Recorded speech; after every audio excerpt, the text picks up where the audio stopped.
Hello everyone, मैं सुमेश गिरी एक बार फिर से आप लोगों का स्वागत करता हूं। आज जेईई मेन 2021 के बारे में हम लोग बात करने वाले हैं, क्योंकि बहुत सारे सवाल हैं जो आप लोगों के दिमाग में घूम रहे होंगे। क्योंकि फॉर्म किस तरह से भरना है, बहुत सारे बच्चों को ये प्रॉब्लम आती है। बहुत से बच्चों को ये प्रॉब्लम आती है कि कास्ट सर्टिफिकेट है, उसको कब सबमिट करना है और क्या क्या उसका प्रोसेस है। बहुत सारी चीज़ें हैं जो बच्चों को प्रॉब्लम कर रही हैं, जो प्रॉब्लम आ रही हैं, उनके बारे में आज हम लोग बात करने वाले हैं। और जेईई मेन की जो कि डेट्स हैं वो अनाउंस हो चुकी हैं, और जो कि इस बार 4 सेशन में ये एग्ज़ाम होने वाला है। पहला फरवरी, फिर मार्च, अप्रैल और मई। देखेंगे हम इन डेट को यहाँ पर देखेंगे। फरवरी यानी कि 23, 24, 25 एंड 26 फरवरी को एग्ज़ाम होगा।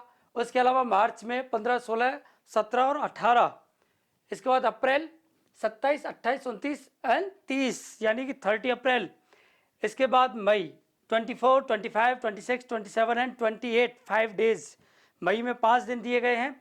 और सबसे बड़ी बात, 2 शिफ्ट में ये एग्ज़ाम होता है, आप लोगों को पता होगा। मॉर्निंग शिफ्ट में 9 से 12 रहता है, और इवनिंग शिफ्ट है वो 2 से 5 रहता है, यानी 3 घंटे का पेपर होता है।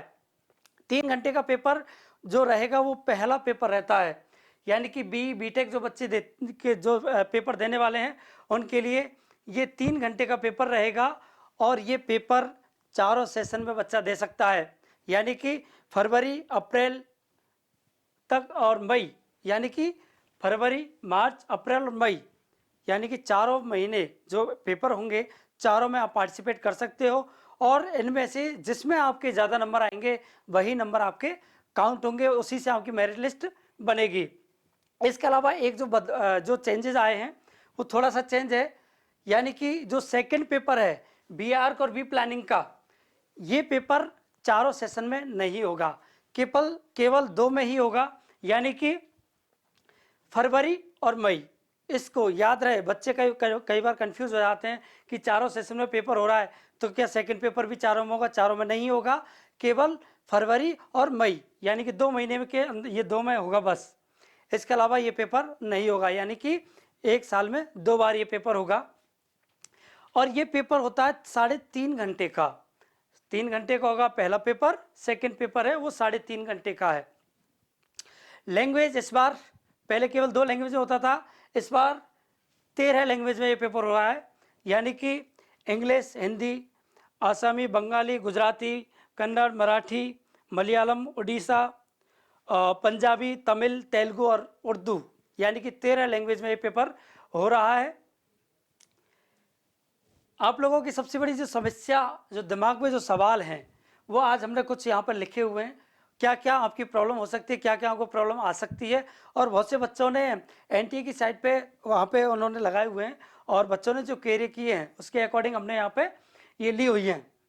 इसमें दिया हुआ है कि मल्टीपल एग्जाम से क्या बेनिफिट मिलने वाला, क्या एडवांटेज है। बिल्कुल एडवांटेज है, यानी कि यदि फरवरी का पेपर आपका ठीक से नहीं हुआ है तो आप मार्च वाला दे सकते हैं। मार्च में अच्छा नहीं होता है, अप्रैल वाला दीजिए, मई वाला दीजिए, यानी कि आप चारों भी दे सकते हैं, या कोई एक दे सकते हैं, कोई 2 भी दे सकते हैं, 3 भी दे सकते हैं। यानी कि चारों में से जिसमें आपके अच्छे नंबर होंगे वही नंबर काउंट होंगे, उसी के अकॉर्डिंग आपकी रैंक बनेगी, उन्हीं नंबर के आधार पर। दूसरा क्वेश्चन, बच्चों को जो प्रॉब्लम आती है कि हम एक सेशन के लिए अप्लाई कर सकते हैं या चारों के लिए एक साथ अप्लाई कर सकते हैं। बिल्कुल, आप एक साथ चारों सेशन के लिए अप्लाई कर सकते हो। आप जब एनटीए की साइट ओपन करेंगे, अप्लाई करेंगे वहाँ पे, तो ऑप्शन आएगा कि आप किस किस एग्ज़ाम को देना चाहते हो। फरवरी, मार्च, अप्रैल, मई चारों को देना चाहते हो, या फरवरी को देना चाहते हो, या आगे के एग्ज़ाम को किसी एक को देना चाहते हो, उसी को आप टिक करेंगे, उसके अकॉर्डिंग आप ये फॉर्म फिल कर सकते हैं। इसके अलावा दूसरा है कि फॉर्म जो बच्चा भरेगा तो एक से ज़्यादा भर सकता है या केवल एक ही भरना होगा। देखिए, आपका जो फॉर्म है वो एक ही रहेगा, एक से ज़्यादा फॉर्म आप नहीं भर सकते। लेकिन होगा क्या, इसमें एक थोड़ा सा चेंजेस हैं।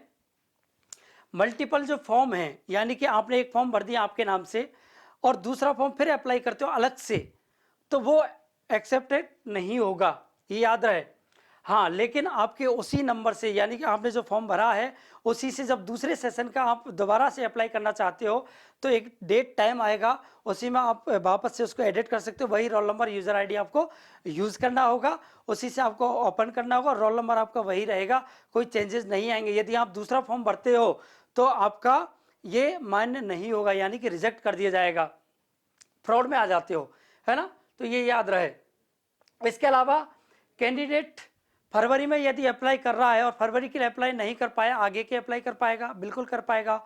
इंडिविजुअल सेशन के लिए भी आप अप्लाई कर सकते हो, क्योंकि हर एग्जाम के बाद और जब दूसरे एग्जाम की डेट आएगी, उस डेट तो आ चुकी है, लेकिन उससे पहले फॉर्म भरने की एक डेट आएगी, वहाँ आप एडिट करके आप फॉर्म भर सकते हैं। हर एग्जाम से पहले फॉर्म भरने का टाइम आपको मिलेगा, ये आप भर सकते हैं।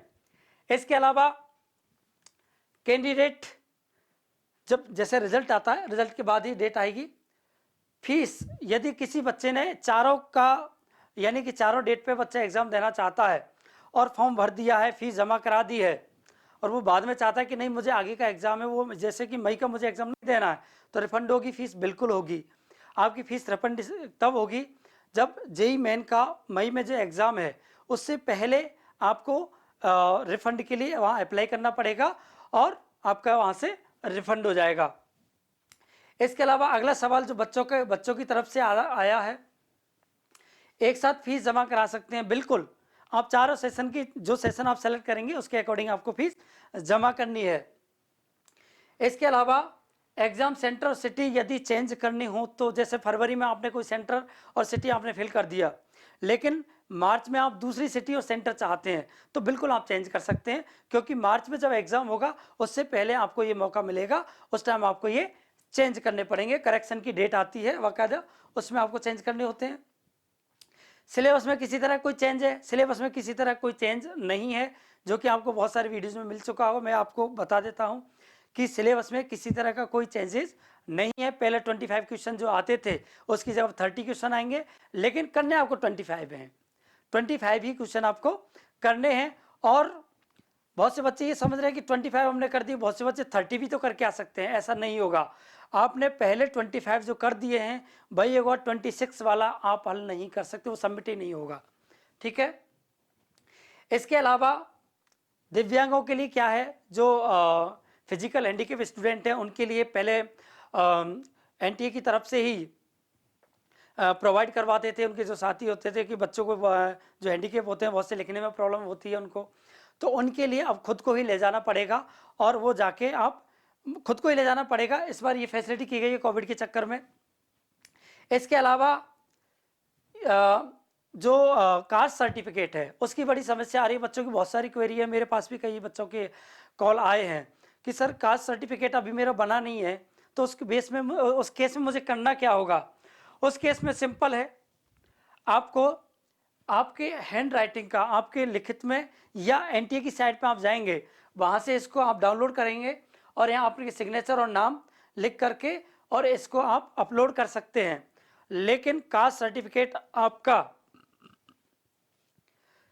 मई 21 एंड तक आपको सबमिट करना पड़ेगा, यानी कि 2021 में मई, यानी कि क्योंकि जेई मेन का जो एग्ज़ाम है वो मई में लास्ट है, उससे पहले आपको कास्ट सर्टिफिकेट आपको जमा करना पड़ेगा, तभी होगा, अदरवाइज आपका ये रिजेक्ट कर दिया जाएगा, ये याद रहे।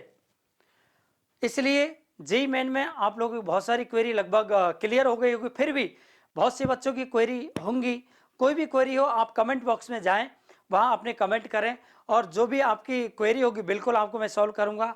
और अगले वीडियो में हम लोग यूपीएसई नहीं हो रहा है, यानी कि, और यूपीटीयू के नाम से भी उसे जाना जाता है, जो नहीं हो रहा है, यूपी के जो बच्चे हैं और यूपी के जो इंजीनियरिंग कॉलेज हैं उनमें जो एडमिशन होते थे वो नहीं हो रहे हैं। अगले वीडियो में हम बताएंगे किस तरह से उसमें एडमिशन होंगे।